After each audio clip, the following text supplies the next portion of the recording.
बातमी भिवंडीत नाही। 5 वर्षांपूर्वी ठाण्याजवळच्या भिवंडीतनं एक 17 वर्षांचा मुलगा बेपत्ता झाला होता।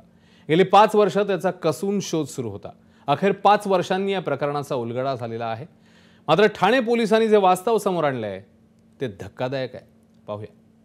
20 नोव्हेंबर 2020 मुंबई जवळच्या भिवंडीतील याच गल्लीतून 17 वर्षांचा शोएब गायब झाला।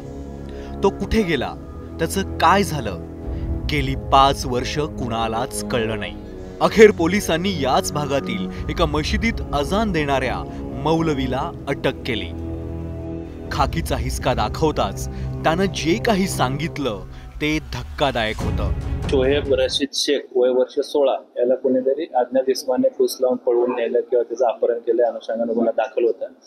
ज्या गुन्ह्यामध्ये समांतर तपास क्राईम ब्रांच प्रॉपर्टी सेलचे इंचार्ज पी.आय. गोरख घारगे, ए.पी.आय. मलिक आणि पोलीस नायक सचिन कोळी आणि त्यांच्या टीमनं याच्यामध्ये समांतर तपास केला। या गुन्ह्याच्या तपासामध्ये असं निष्पन्न झालं की हा जो अपहरित मुलगा आहे ज्याचं अपहरण झालं म्हणून तक्रार दाखल होती तो शोएब रशीद शेख याचा खून करण्यात आलेला आहे, त्याचं मर्डर झालेलं आहे। मौलवी गुलाम रब्बानी शेख या नराधमानं शोएबची हत्या केली।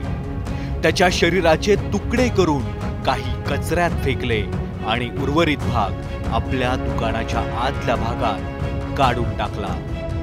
पण या नराधमानं असं का केलं? मौलवी गुलाम रब्बानी शेख विकृत होता।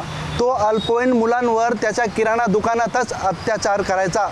त्याचं दुष्कर्म एकदा शोएब शेखनं पाहिलं होतं आणि आपलं हे कृत्य उघड होईल या भीतीने गुलाम रब्बानी शेख याने शोएबचा खून केल्याची त्यांनी माहिती दिली आहे। या घटनेमुळे शोएबचे कुटुंब हादरून गेलंय। या घटनेमुळे शोएबचं कुटुंब हादरून गेलंय। मुजिन था उसके ऊपर ही आरोप लग रहा है। हाँ वो भी है और ये भी है, दोनों है। हर भी है कोई कोई मोहल्ले में बोलते थे वजह क्या वजह क्या है? जो भी है उन्हें सब बताना उसके साथ में और उनकी सजा चाहिए और मेरे बच्चों को चाहिए, उससे कुछ नहीं चाहिए मेरे को। पुलिस स्टेशन में जब वो नासिर मौलाना बताया वहाँ तो वहाँ से बात यहाँ फैली आके गायब होने के बाद अभी क्या न्याय की अपेक्षा क्या करते हैं आप लोग? इंसाफ चाहिए हमको, उसको सामने चाहिए हमारा बच्चा जिंदा। धक्कादायक बाब ही की नराधम मौलवीची आणि शोएबच्या घरच्यांची चांगली ओळख होती। हत्येनंतर 2 वर्ष तो याच परिसरात राहत होता। शोएबच्या घरच्यांची भेटही घेत होता। पण 2023 साली शोएबच्या कुटुंबाला मौलवीचा संशय आला आणि त्यांनी पोलिसात धाव घेतली। पण याच दरम्यान मौलवी गुलाम शेख पसार झाला आणि थेट उत्तराखंडला पोहोचला। भिवंडीमध्ये आरोपी हा मस्जिदमध्ये काम करत होता। त्या अनुषंगाने देखील आम्ही अधिक तपास केला।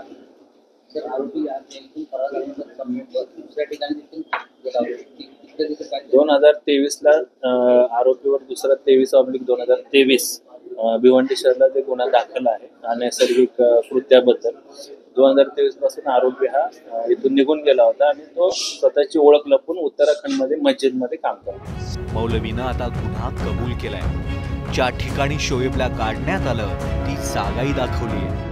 या परिसरात सध्या प्रचंड तणाव आहे, पण शोएबच्या कुटुंबाला प्रतीक्षा आहे ती न्यायाची।